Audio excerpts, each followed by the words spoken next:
شد شويه يا عم الاسطى. ايه سعاد؟ انت مش شايله لي همك وهم ابنك ليه يا سعاد؟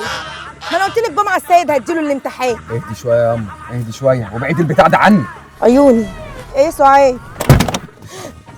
ايه سعاد؟ بالراحه يا اسطى. مش عاجبك انزل خد لك توك توك. طب على جنب يا اسطى، على جنب، على جنب انت وسعاد.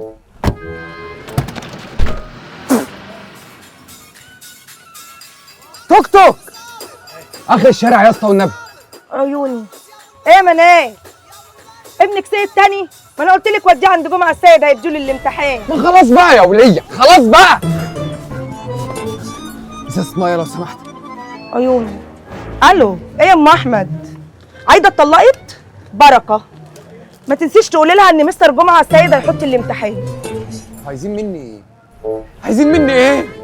مش عاوزين منك حاجة غير انك تعرف ان مستر جمعة السيد هو اللي هيحط الامتحان، وحجز المراجعة النهائية بدأ بالفعل. ابعت لنا رسالة واتساب على الرقم ده او على الرقم ده وهنعرفك كل التفاصيل. احنا قلنا بس نعرفك قبل زحمة الاعلان الرسمي عشان تنجز نفسك وتضمن مكانك. يلا سلام.